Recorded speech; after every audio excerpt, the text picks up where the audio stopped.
Y Grooming Argentina justamente trabaja con esto, porque el dato que nos llegó a través de un informe, atención con esto, es que 1 de cada 4 chicos y adolescentes, niñas y adolescentes en el país recibió un pedido de fotos íntimas en internet. El número es contundente, 1 de cada 4, a través de este informe donde se trabajó en más de 5.000 chicos de entre 9 y 17 años que dieron detalles sobre estas actividades en las redes sociales. Hernán, Gastón Trixuk te saludó, un placer enorme, ¿cómo estás?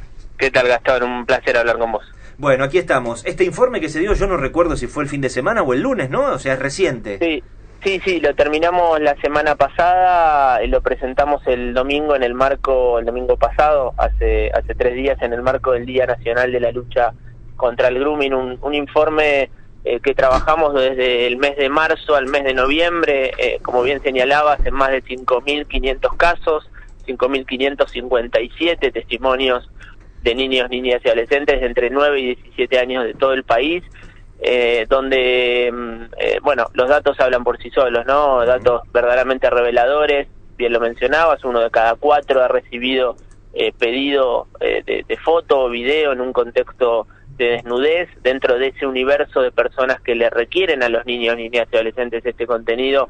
El 70% tienen que ver con personas desconocidas, pero el 30% tienen que ver con personas del entorno. Esto también me parece interesante e importante señalar. Otro dato que por primera vez medimos es la frecuencia en la cual los niños, niñas y adolescentes están conectados, permanecen en internet, con un promedio de 6 horas diarias. Esto, si analizamos rápidamente, podemos decir que los chicos se pasan más horas conectados que en el colegio, ¿no? Entonces, el dato de que a los 9 años, hay 2 datos que se sostienen. Uno es el dato de que a los 9 años tienen su primer celular propio, y el otro dato que se sostiene respecto del informe que realizamos en el periodo 19 y 20, 2019 y 20, que 6 de cada 10 en el país, 6 de cada 10 niños, niñas y adolescentes hablan con personas desconocidas. Sí, la verdad es que los datos, conforme vamos un par de veces al año conversando, son contundentes. Ahora, yo hacía esta introducción y conversando con mi compañero Nicolás Galante, decía que cuando uno lo baja al llano hablamos de ciberacoso a chicos y chicas menores de edad. ¿Puedo corregir ese término ahí? ¿Puedo corregir?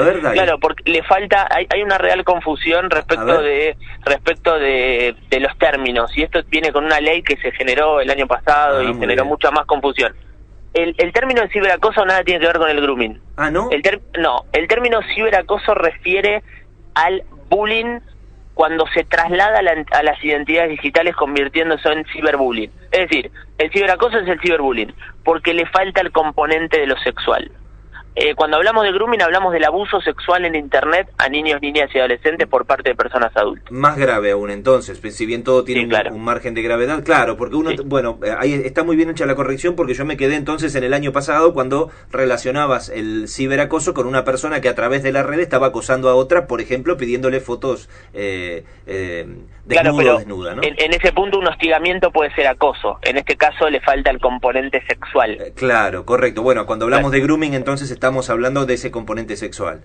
Exactamente. Bien, bueno, a partir de ahí, Hernán, a medida que van recorriendo el país, que van dando charlas, que trabajan en redes sociales, que trabajan con distintos organismos gubernamentales, no gubernamentales, ¿van encontrando una sociedad que está cada vez más permeable a esto, o por el contrario sigue habiendo mucha falta de entendimiento y de comprensión de lo que está ocurriendo? Mira, me encantaría decirte que la situación es mucho más positiva de las últimas veces que hablamos. La realidad es que aún seguimos viendo ese puente roto que señalamos, ¿no? Un puente roto en la comunicación, en el entendimiento, en la educación. Vos fíjate que estamos en el año 2022 habiendo transitado una pandemia y aún la educación digital no es protagonista en la agenda de la comunidad educativa. Nosotros estuvimos hace algunos meses representando al país, con el honor de representar al país en la Cumbre de las Américas, en un proyecto que presentamos justamente de educación digital. Tuve en lo personal, tal vez el honor más grande en lo profesional, de poder presentárselo, ni más ni menos que a la vicepresidenta de los Estados Unidos, a Kamala Harris. Por protocolo de Casa Blanca solo tuve 2 minutos para hablar con ella, y te puedo asegurar que me sobraron para llegar al fundamento tan contundente del cual estamos convencidos hoy al señalar que son los niños, niñas y adolescentes quienes tienen conocimientos superiores hasta los de sus propios docentes en materia de competencias digitales. Es decir, hoy la educación, si no es concebida desde una perspectiva digital, no es una educación completa. Entiendo. Ahora, Hernán, cuando estamos hablando de grooming en menores de edad, ¿estamos hablando de pedofilia? Claro que sí. Claro que sí, estamos hablando de pedofilia, estamos hablando de que la pedofilia encontró en las tecnologías un vehículo de contacto y de proximidad.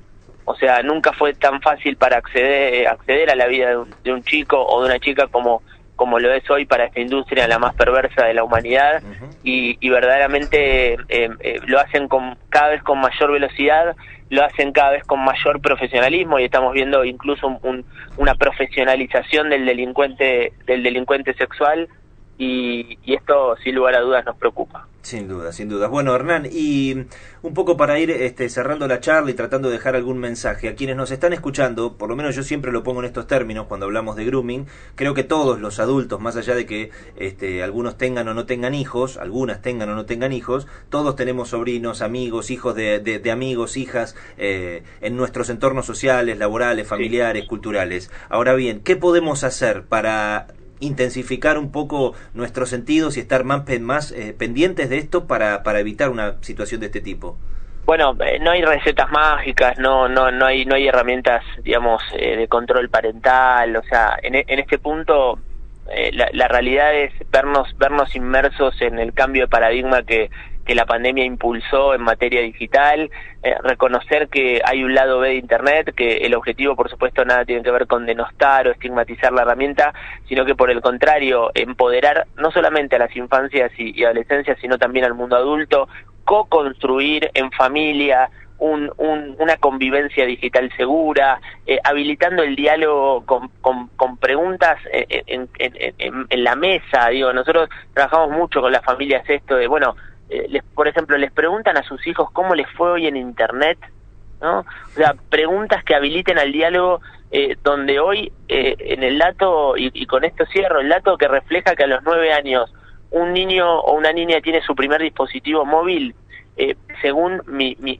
creencia, mi criterio y mi convicción, entiendo que los niños hoy se emancipan digitalmente en términos de responsabilidad de sus padres a los 9 años. Claro. Entonces, esto genera un doble estándar de vulnerabilidad, debido a que si no hay diálogo, si no hay educación, los chicos y las chicas están solos en un mundo donde encima no tienen las herramientas. Claro, correcto. Bueno, ¿dónde podemos seguir publicaciones, informes y el contacto de Grooming Argentina?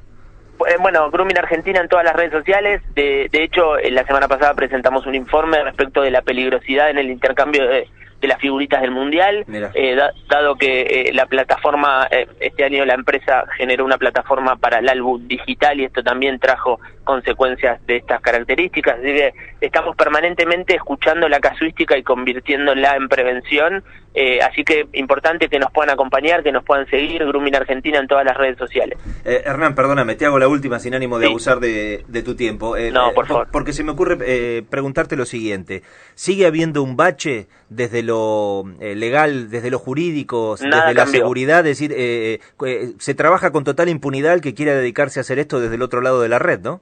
A ver, nada cambió en términos la ley sigue, la ley es, o sea, desde el año 2013 que está vigente, y es una ley que no logra proteger la integridad sexual de niños, niñas y adolescentes. En cuanto y en tanto el grooming no sea tema de debate en el Parlamento, con una norma superadora como la que presentó Grooming Argentina y perdió estado parlamentario justamente porque no se le dio vista a ninguna comisión, donde el Parlamento, por ejemplo, se reúne para hablar del Día Nacional del Kimchi, que no sé qué es. Hasta que eso no pase, lamentablemente las infancias y adolescencias no van a estar del todo protegidas en el ecosistema de Internet. Sin dudas. Hernán, gracias por tu tiempo, un placer, la vamos a seguir. A ustedes, un gran abrazo. Un abrazo grande. Bueno, Hernán Navarro, el presidente de Grooming Argentina. Creo que los datos son contundentes, lo que queda es poner un poco más de atención en el tema, estar pendiente de los chicos, y siempre que charlo con él, cierro con una frase. Yo tuve la oportunidad de conversar con él y escuchar una de sus charlas en una de sus últimas visitas aquí a Mar del Plata, Y además de contar y ampliar todo esto que charlamos, hablaban de casos específicos y a partir de ahí, bueno, algunos colegas estábamos presentes, muchos padres, muchas madres, docentes, bueno, formadores de chicos y chicas.